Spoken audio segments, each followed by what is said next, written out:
helicopter tracks a black car through London. Below it, thousands of people press against barriers at Euston station, phones raised, some of them crying. The man inside the car hasn't spoken yet. He hasn't made a promise or announced a policy or explained a single decision. He hasn't done anything except arrive. And somewhere in your chest, watching it, something shifts. A quiet, embarrassing surge of hope. The wish that this one, finally, might be different. You know the moment I'm describing. Andy Burnham arriving to near messianic coverage, tracked from the air like a head of state. The crowd wasn't responding to a politician. It was responding to the idea of a saviour. And the strangest part wasn't the crowd. The strangest part was the feeling you may have had watching it. Because you felt it before you'd earned the right to feel it. Before you knew anything real. That feeling has a name. And once you know what it actually is, you won't be able to unsee it.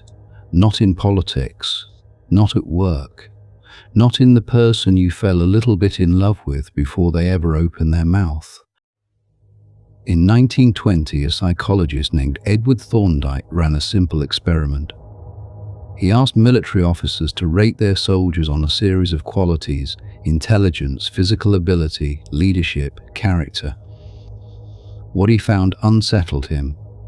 The ratings clustered. If an officer thought a soldier was physically impressive, he also tended to rate them as intelligent, loyal, and honest. Not because the evidence pointed there, because the impression of one good thing leaked into everything else. Thorndike published the finding in a paper called A Constant Error in Psychological Ratings.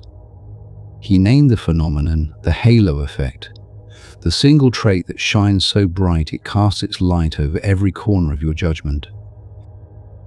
What Thorndike found in a military barracks we now find everywhere.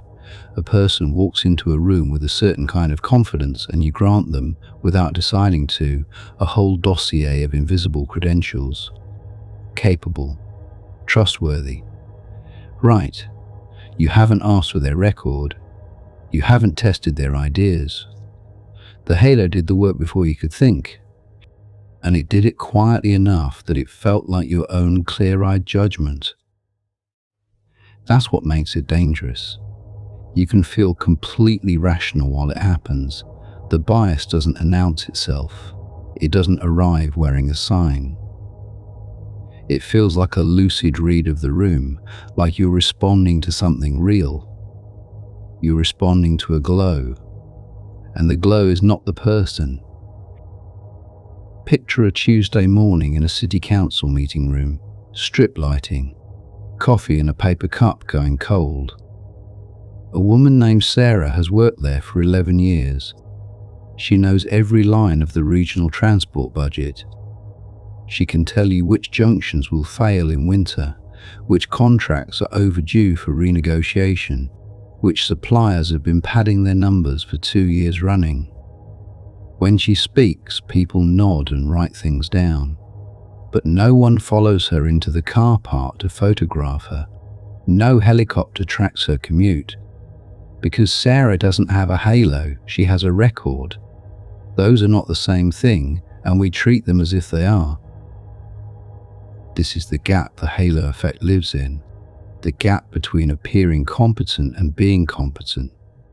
Between radiating certainty and earning it. The crowd at Euston wasn't responding to what Burnham had done or hadn't done. It was responding to how he made them feel.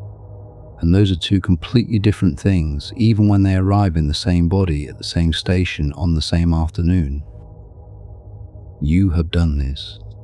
Think back, not to a politician. Think closer. The new manager who walked in with a firm handshake and a calm voice, and you thought, finally, someone who knows what they're doing. Before the first meeting, before the first decision, before a single piece of evidence landed on your desk, you extended trust they hadn't yet earned, and you were surprised months later when the cracks appeared. The surprise was the tell.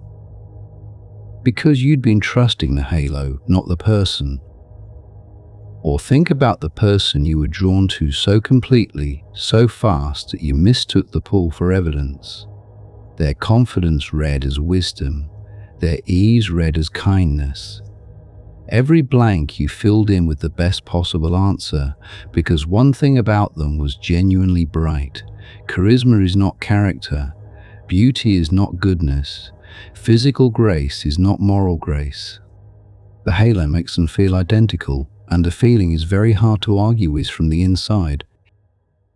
Most people who say they've been deceived by someone haven't been. They've been haloed. The person didn't lie about who they were. You completed the picture for them. You filled every silence with a virtue, every absence with an assumption. The deception, if we're honest about it, happened mostly inside you. There's a particular shame in that realization. The quiet, internal flinch when you understand you were moved by a performance you didn't know you were watching. That the hope you felt at a helicopter shot or across a dinner table was partly a story you told yourself, written in someone else's light. I'm not here to make that feeling worse. It's human, all of it. But it does mean the hope needs a second question attached to it, because hope that never asks a question is just vulnerability wearing a better name.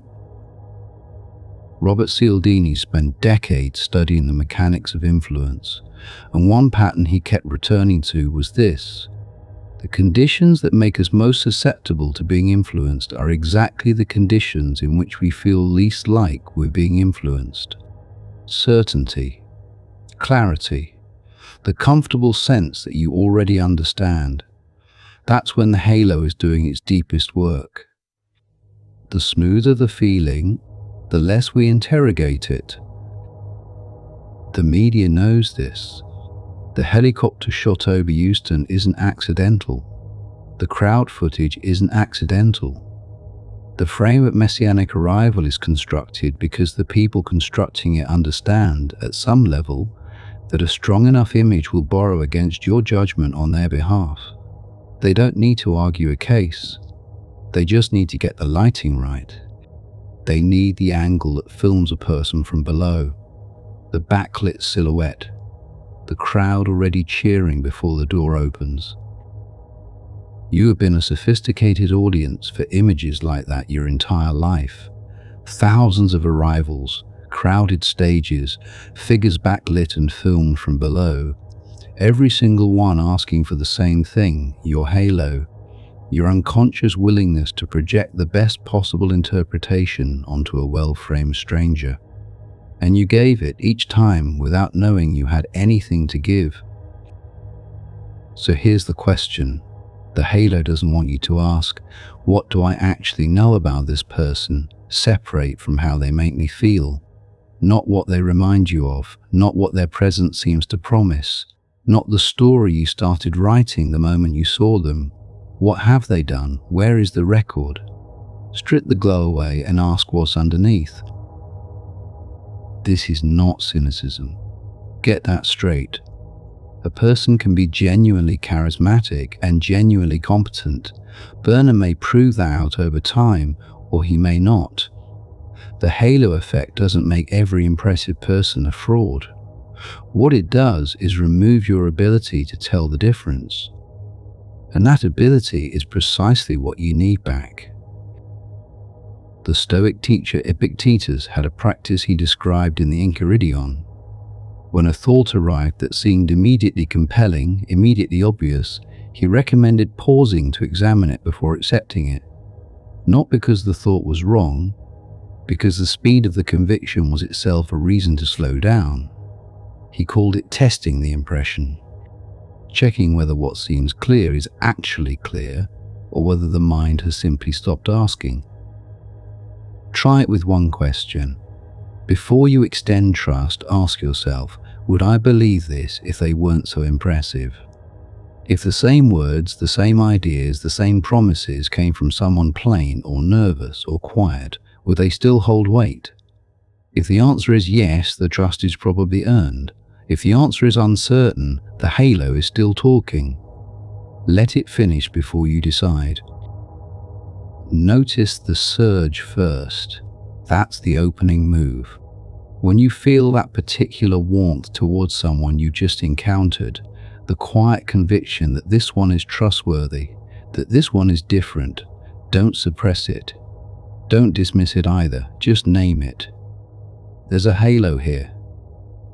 It isn't a verdict on the person. It's a flag for your own judgment. It means slow down. Look at the record. Let the evidence arrive on its own terms rather than being dragged along behind the glow. Because the halo effect only has power without your awareness. That's not a hopeful platitude, it's the actual mechanism. The automatic transfer of trust from one quality to all the others requires that you never look directly at it.